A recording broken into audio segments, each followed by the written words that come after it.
హ్యావియర్స్ ఎలా ఉన్నారు? ఇవాళ వీడియో రథసప్తమి గురించి. మన దేశం భారతదేశం. భారతి అనే పదంలో బా అంటే సూర్యకాంతి, రతి అంటే సూర్యుడు.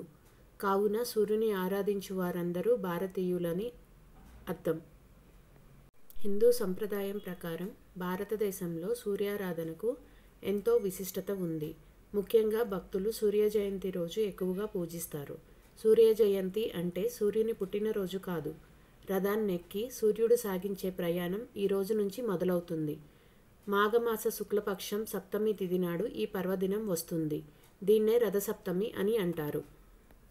మనకు కనిపించే సూర్యుడు ఒక్కడే అయినా విశ్వంలో ఇంకా 11 మంది సూర్యులు ఉన్నట్టు పరిశోధకులు గుర్తించారు. కానీ మన భారతీయులు వేదకాలంలోనే ఈ ద్వాదశ ఆదిత్యులను కనుగొన్నారు. వారే మిత్ర, రవి, సూర్య, భగ, పూష, హిరణ్యగర్భ, మరీచి, ఆదిత్య, సవిత, అర్క, భాస్కరులు. వీరే ద్వాదశ మాసాలకు ఆదిదేవతలు. సూర్యుడు 7 గుర్రాలు ఉన్న రథంపై ఎక్కి దక్షిణాయం ముగించుకొని పూర్వోత్తర దిశగా ప్రయాణం సాగిస్తాడు. ఈ 7 గుర్రాలను వేద ఛందస్సులు అని అంటారు. సూర్యుడు 7 గుర్రాలు 7 వారాలకు సంకేతాలు. గాయత్రి, త్రిష్టుప్, జగతి అనుష్టుప్, పంక్తి, బృహతి, ఉష్టిక్ అనే 7 గుర్రాల రథంపై సూర్యుడు స్వారీ చేస్తాడు. మేషం నుండి మీనం వరకు ఉన్న 12 రాశుల్లో ప్రయాణిస్తాడు. ఈ 12 రాశులను పూర్తి చేయటానికి సూర్యరథానికి ఏడాది సమయం పడుతుంది. మాఘసప్తమి నుండి రానున్న 6 మాసాలు ఉత్తరాయణ పుణ్యకాలంగా పరిగణిస్తారు. మాఘమాసంలో అర్కనామంతో సంచరిస్తాడు. మాఘం అంటే పాపం లేనిది అని అర్థం. పుణ్యాన్ని ప్రసాదించే మాసం కాబట్టి ఈ మాసాన్ని మాఘమాసం అన్నారు. నిజానికి ఉత్తరాయణం మకర సంక్రాంతిలో ఆరంభమైన రథసప్తమి నుంచే ఉత్తరాయణం పూర్తిగా ఉంటుంది అని చెప్తారు. దక్షిణాయం నుండి విముక్తుడైన భాస్కరుడు ఈ రోజు నుండే ఉత్తర దిక్కుగా ప్రకాశిస్తాడు. జిల్లేడు ఆకులకు అర్కపత్రం అని కూడా అంటారు. సూర్యునికి అర్కహ అని పేరు కూడా ఉంది.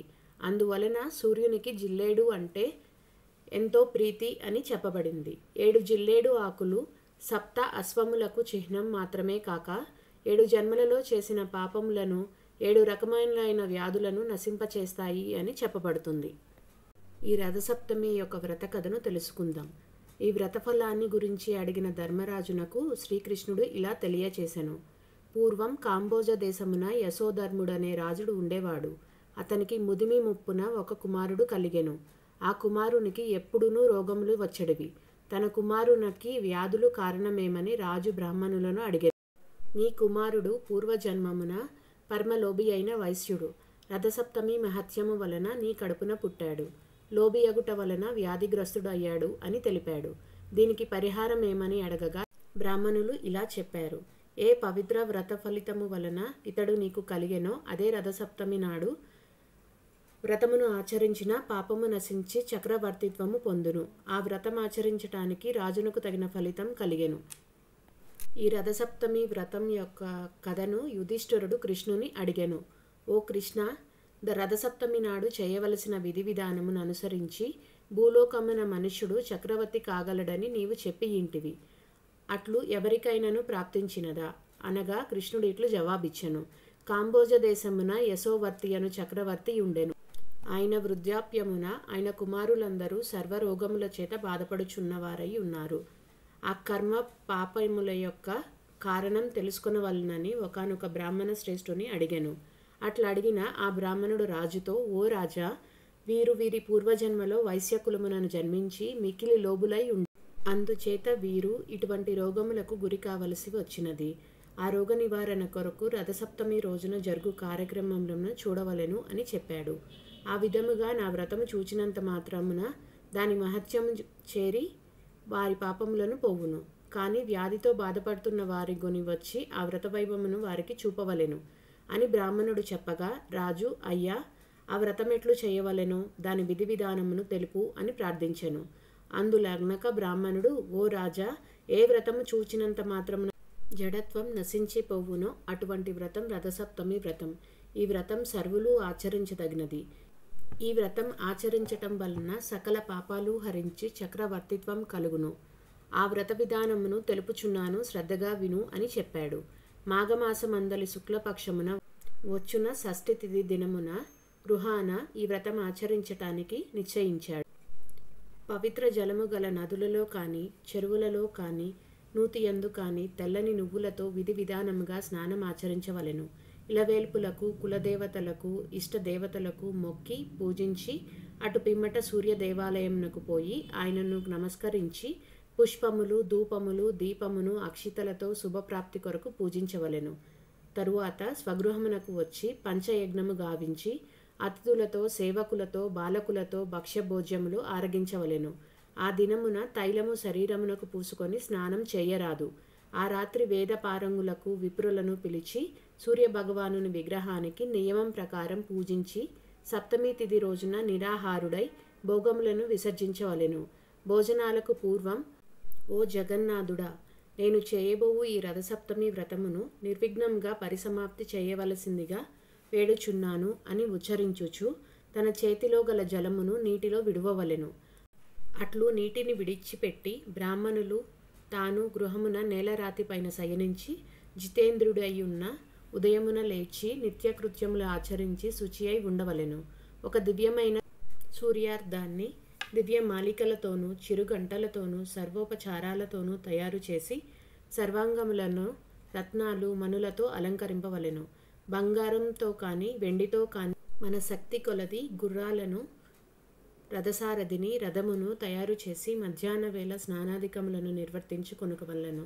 పదరుబోతులను పాషండులను దుష్టులను విడిచిపెట్టి ప్రాజ్ఞులు సౌర సూక్త పారాయణ చేయుచుండగా నిజగృహము చేరవలెను. పిమ్మట తన నిత్యకృత్యములను పూర్తి చేసుకొని స్వస్తి బ్రాహ్మణుల వాచకంతో వస్త్ర మండప మధ్యభాగమున రథమును స్థాపించవలెను. కుంకుమతోనూ సుగంధ ద్రవ్యములతోనూ పుష్పములతోనూ పూజించి రథములను పుష్పములతోనూ దీపములతోనూ అలంకరించవలెను. అగరబత్తులను ధూపములను ఉంచవలెను.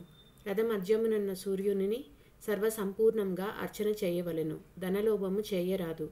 లోభి అయి ధనమును ఖర్చు చేయుటకు మనసు అంగీకరించినచో వ్రత వైఫల్యమును దాని వలన మనసు నికలతత్వమును పొందును.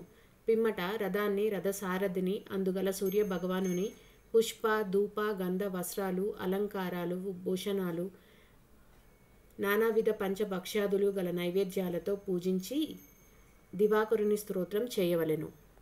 నేను చేసిన ఈ అర్చనకు నీ సంపూర్ణ కటాక్షంను నాపైన చూపుము అని మనసులో వేడిన కోరికను సఫలీకృతం చేయవలెనని భాస్కరుని ప్రార్థించవలెను.